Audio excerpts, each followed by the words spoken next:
Nikita Hand on Friday evening, well, just late early evening, won her civil action against Conor McGregor, whom she'd accused of raping her in a Dublin hotel on the 9th of December 2018. The jury didn't find in favour in relation to her lawsuit against his friend James Lawrence.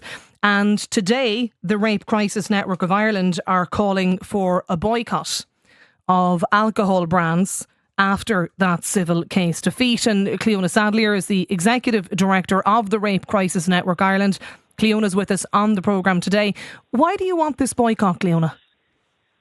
Well, I suppose if you know, I've been paying attention to the conversations around it, and it's emerging in a number of ways across social media. A lot of people are saying, well, you know, what does he represent, and how are we supporting him in that, or indeed standing up to that? And so what we're really concerned about is, you know, what is the message that we are you know, setting out there? What are we saying in terms of who we admire in society? Because when you have, you know, someone who is leading, a celebrity who is endorsing, and, you know, whose name is attached to products in order to sell them, what we're really saying there is that this is somebody admirable. It is somebody we want our children to look up to. We want them to emulate that person. So that's what happens in endorsement. So I think what we are saying is, we really need to have a think. If we're associating ourselves with, if we're buying the products, if the products are on our shelves, what are we saying about the type of society we want? Because are we saying that Conor McGregor remains someone that we want our children to look up to? And so I think is it to do, Cleona, then with the, I suppose, is it the public that you're calling on for the boycott, or is it the off licenses? Is it the retailers? Yeah, no, there's multiple layers here, because obviously, you know, he has a vast empire, you know, so there is multiple. A lot of the products he owns himself, so this isn't even about partnerships and, you know, formal partnerships. He literally owns the brands. Others, it is about partnerships. It is about, you know, the types of relationships where his brand is being stocked, and there's an association of the brands with each other, if you like. So there's that there's that business level, but then at the other level where he outright owns the product, you know, the question is for the public as well: do you want to be basically saying that this is someone that you continue to admire? Is that a fair correlation? Well, I think so. I think if the product itself is being sold on his name, then when you're buying that product, it is about an endorsement of his name and who he is and what he represents. So I think that's where we're concerned. Is you know, there's a number of ways that this can, as I say, he is a vast empire. There's a number of ways that this can express itself.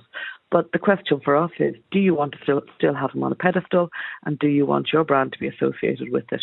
And this is in relation, of course, to the civil case defeat on Friday afternoon. Stay with me, Cleona, for a moment. I've Amy Miller as a senior public affairs expert with Car Communications. Like, Amy, I mean, you know, there's been a lot about this online, on social media, on a variety of different platforms over the course of the weekend. Absolutely. And I suppose what I think is really interesting here is that obviously in a modern setting, we have a much more heightened awareness of social media as its own income generator, right? So not just looking at, let's say, the likes of brands that are owned by an individual, but also social media itself as a business entity, right? So let's say a lot of the things that we've been seeing over the weekend have been about, let's say, withdrawing support even from a social media perspective. And from a behavioural change perspective, I suppose, looking at not endorsing this person, not endorsing this income stream that they have via social media. But I suppose the secondary aspect of that is about raising awareness, like Lena said, about raising awareness between the connection between supporting an individual and then supporting that person's income stream. So there is an extent to which there's a double messaging piece that's going on there about society showing, I suppose, in a very defined way in terms of maybe limiting that person's ability to earn money from social media and displaying their anger, and also looking at raising awareness of the case itself, and also showing solidarity with let's say victims like Nikita. And is that I suppose, Cleona, ultimately really what the Rape Crisis Network of Ireland are talking about? Is that kind of element of solidarity off the back of the civil case on Friday? Absolutely, it's solidarity, but it's also what Nikita wanted herself. You know, that when she called about this being about the future, this being about her daughter as well, it's really about the message that we're going to put out as members of this society. What is our line in the sand? Who are we saying is a role model in our society? What sort of behaviour are we going to expect of people? And I think any endorsement of Conor McGregor at this point, for most of us is going, is the wrong direction, and is certainly not an example that we want to be setting for our children, our boys and our girls, in terms of the type of behaviour that we would admire and respect and expect from each other in our society. So I think really it's about that ambition for what are the standards in our society? What do we say is admirable in our society? Our tech correspondent Jess Kelly is with me here in studio today, Jess, because I suppose there's been two different elements, aside obviously from, a lot of people talking about Nikita Hand and her statement, and her powerful statement that she delivered outside the courts on early Friday evening. But over the weekend it has turned now into, as both Cleona and Amy have mentioned, calls for a boycott of products, etc.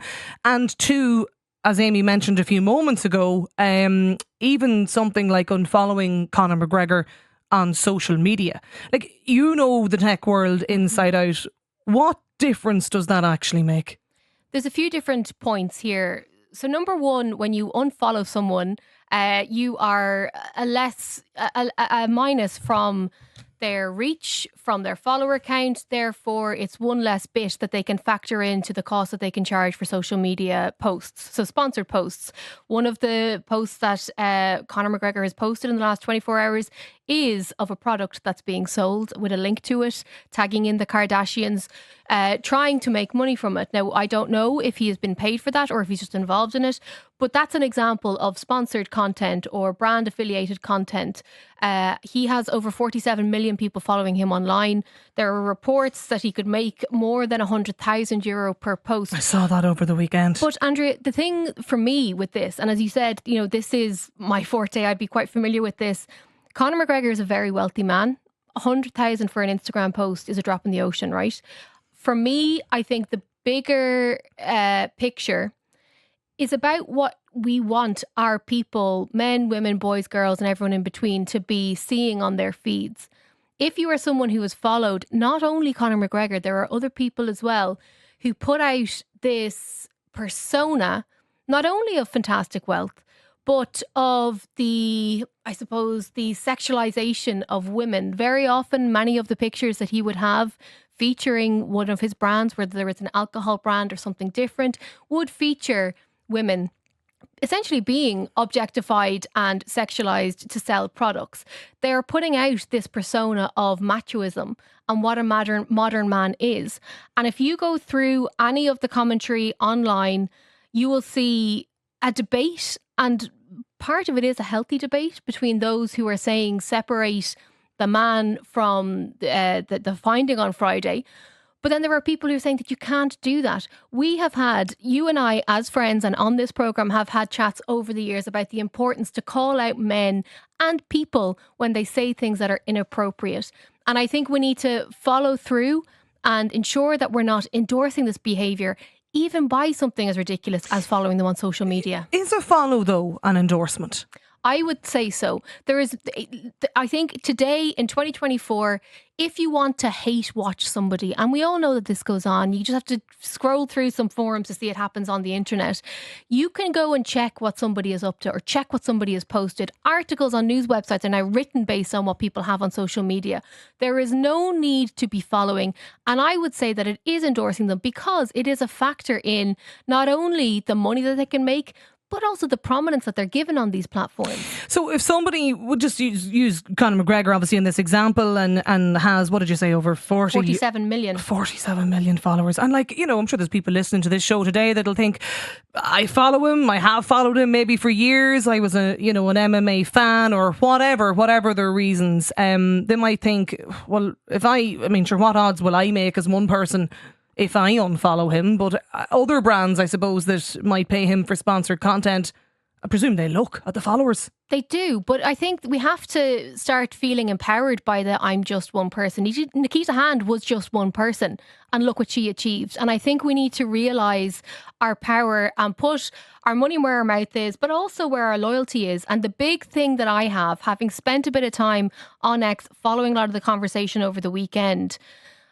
I don't want anyone that I am friends with to be exposed, and not even to be influenced, but to be exposed to the level of vitriol and hate and aggression that is involved in this conversation by some players. I don't think that's a healthy thing for society. Now, I'm not saying that, we should curb free speech and all the rest. What I'm saying is we as individuals have a choice to make as to who we see on social media.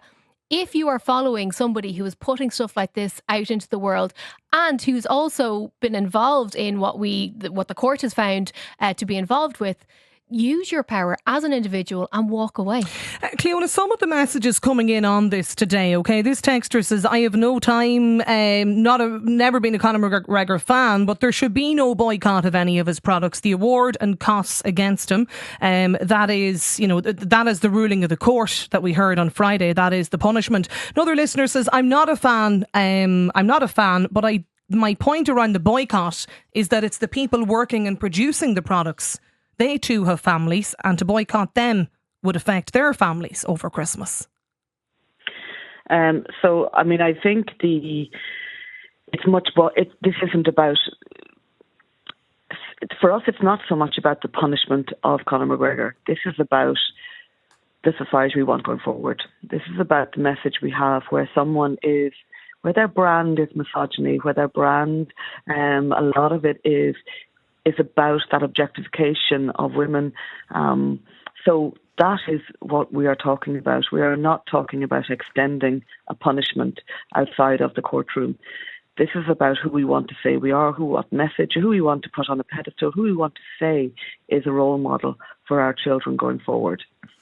Let me bring in Harper Cleaves. Harper's with us on the line today, and Harper is from Rosa, the socialist feminist movement. Because, Harper, as it happens, Rosa is planning a march today. What is it about? Yeah, so we have a march today at 6 p.m. from City Hall, Dame Street in Dublin. And it was actually, we had a pre-planned protest because today happens to be the International Day for the Elimination of Gender Violence. So we always mark this day, but it corresponded with the ruling in this case. And we ultimately chose to, rather than just have a static protest, march to the DPP, because one of the things that has come out over the course of the public conversation around this trial is that Nikita Hand was denied her case being brought to criminal trial. She was denied by the DPP, and because of the work we do often around violence against women, gender-based violence, we hear anecdotally that this is actually a common problem. Obviously, this is an extremely high-profile case because of the actors involved, but it often happens. We saw with the case of Natasha O'Brien over the summer too, just how much misogyny and sexism can be ingrained into the legal process, the court system. So we want to ask questions when there's, especially in this case, so much evidence that was being brought forward. Why was it denied by the DPP? Well, we know. Standard do people have to meet? I suppose the Director of Public Prosecutions didn't recommend criminal charges in this case. I know we heard this over the weekend that Nikita Hand had obviously asked for a review, that she had expressed her dissatisfaction with that, and again, a senior counsel was brought in and re-looked at that evidence and they decided against criminal charges. So I suppose we know that, and that's obviously where the civil case came about. So what do you want, I suppose, Harper, or what do you envisage today will bring? I know it was this protest or this march was happening, anyway today. It just coincides, obviously, off the back of the civil case defeat on Friday. But what do you hope, I suppose, to get out of it?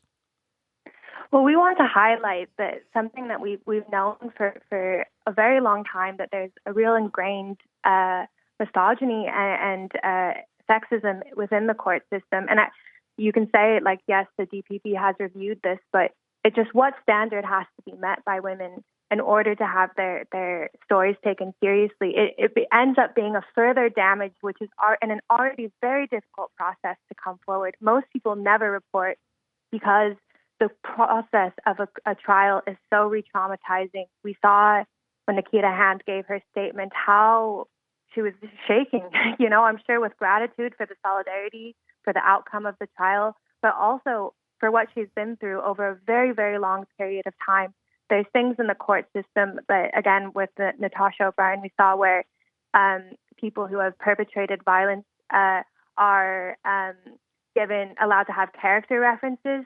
We've seen in other cases. And that is allowed, though. I can understand why it is an issue for people, but I suppose there is nothing wrong or illegal with people doing that or giving character references. So the issue it should be challenged, though, because we know if you're really clocked into the dynamics of gender-based violence, we know that people can be charming in their outside lives and a very different person at home, and we know that. Actually, the charm is often a part of the dynamic of gender-based abuse. So why should you be allowed a character reference if you are a good colleague? I take your point, Harper. I take your point, and I know there have even been calls in recent months, and it's something we've discussed here on the show about whether or not people giving character references in certain particular cases, like the likes of these might qualify for, that they might have to face cross-examination by members of the defence as well, and that might be something that comes in due course. But this protest today, just to remind listeners, it's starting where? It's starting at 6 p.m. at City Hall on Dame Street. 6 p.m. City Hall, and it's a silent protest or a march up to the DPP or the criminal courts just there next to Phoenix Park. Okay. Do you have any? So it's been organised by Rosa. Who else is likely to be in attendance, Harper? Well, Natasha O'Brien will be speaking at the protest, but we also have been in touch with Nikita Hand ourselves. She wanted to attend, but as you can imagine, she's exhausted from this process over years. But her family and friends will be in attendance supporting the protest, and we really hope that she feels the solidarity, even the conversation around the boycott that you've been having. It's sort of like, what does it mean if someone sees that you follow Conor McGregor, a survivor who has watched this case unfold, who has heard Nikita Hand's harrowing testimony? It's a show of solidarity as well as and a hit on his profits potentially. It's a show of solidarity to anyone who's been through something similar. So this is similarly, we want to show her our solidarity, but not just her, all survivors who have been impacted and re-traumatized by this very publicly reported on trial. Yeah, and okay, so that's happening at 6 o'clock today. And as you said, Nikita Hand herself won't be there in attendance, but her family and close friends will be in support of what's happening. Yes, exactly.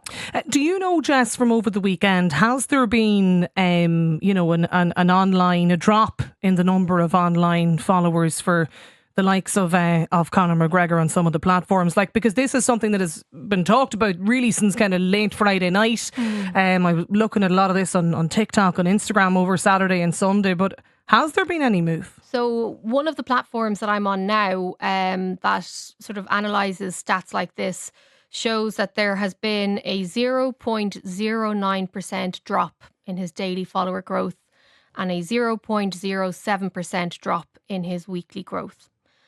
Again, for context, he's got 47 million followers. Yeah. It's also really important to understand that Conor McGregor is someone who is known around the world. And think about the population of this country alone. It's so far beyond just Ireland.